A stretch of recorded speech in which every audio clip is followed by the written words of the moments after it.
Today I'm looking at St. Johns Wort, which is this lovely yellow flower plant here. Very vibrant, also known as the sunshine herb, and you'll probably find out why after I've talked about this plant. But I say St. Johns Wort is probably one of the plants that most people probably recognise the name of because it's associated with helping with mild to moderate depression, and you can find it in herbal stores. I'm going to show you the plant today, how to identify the plant, a bit of history, and why you may want to use it as well. So St. John's Wort is relating to St. John, and it was supposedly that the flowers came into blossom on his birthday, 24th of June. The Latin name for this lovely plant is Hypericum perforatum. So hyper relating to being above something, and the part is icon, so being above an icon. So what people would traditionally do is place this above an altar or above a figure, religious figure, to protect them from evil spirits. Also carry it about on our person, place in our house as protection. These yellow flower plants are often this case, that they're protecting us from negativity.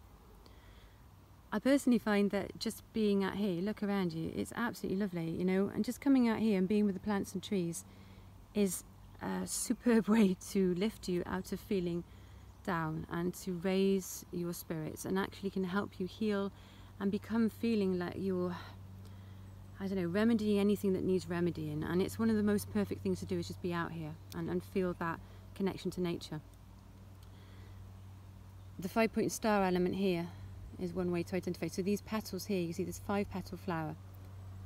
5-pointed stars were traditionally used to repel negativity and for protection. So it all kind of connects, you know. There's another plant over here, agrimony. You can see this has got flowers, kind of a long stem. Also again, 5 petals, and this was traditionally used to protect us and repel negativity and help with anxiety. So these lovely vibrant plants that are growing here are all kind of related in that respect. So again, working with your solar plexus. You think about the sunshine element, the sunshine herbs, they're just drinking that sunshine in, and it's full of wellness and vitality, and that helps our own solar plexus when we feel we feel a bit depleted, you know. It helps bolster up our spirits. So you have the 5-pointed star element here, the petals, and then you have the leaves coming down the stem here. You can see they're alternating on the stem here, and they're a darker green. Okay, in the oval in shape. So the perforating part of the name relates to the fact that at the back of these leaves, if you would take one off and holding it up to the sun, you'd see tiny holes, and that's the perforatum, as in perforations. You can see the little holes in the sunlight. Another way to identify the plant is to rub the leaves and the flower petals, and they release a red dye onto your finger. So easy to identify, quite tall. And one thing you can do with this, it's a wound healer. So you think wort, wound healer, St. John's Wort. So you could gather the flower tops here, as they're quite fresh, and then I've made one here. There's an oil, and you put the flowers into a glass jar, sterilised glass jar, cover with olive oil, and leave for a few weeks on your windowsill in the sunshine before then straining the flowers out. You'll find a really lovely red oil appears from this, and this will happen quite quickly.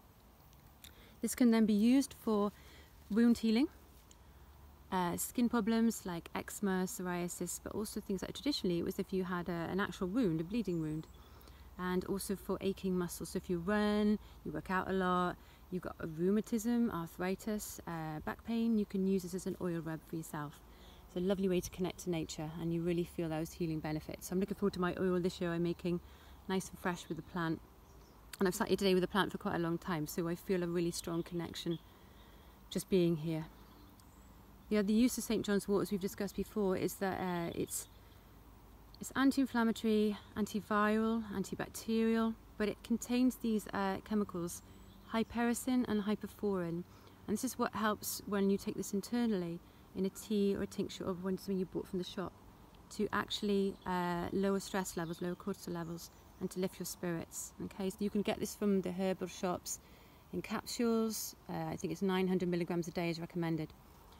St. John's Wort is safe, and you know, it's studied quite a lot, and you know, clinical trials, but there has been some photosensitivity experienced in people taking it where you're more susceptible to maybe sunburn. So if you're taking this throughout the winter for, say, seasonal affective disorder, it might be great because it might not be so much sun. So just be careful of that. Also, that this has the ability to lower the activity, I can't see the word now, effectiveness of any other drugs you're taking. So if you're taking something for heart problems, etc., just check with your doctor first, because this may actually interfere with that and lower how their ability to work with your system, okay? Other than that, come sit out here. The flowers smell amazing. Make an oil, make a tea, gather this. If you take the fresh tops, the rest they'll still start flowering underneath there. I just work with a plant. You know, these plants here, they come out for a brief amount of time. They're here to cheer us up. They're here to raise our spirits and remind us of our just beauty on our time upon this earth, and what potential there is for us to relearn out here. So go and enjoy some Johns Wort. Thank you.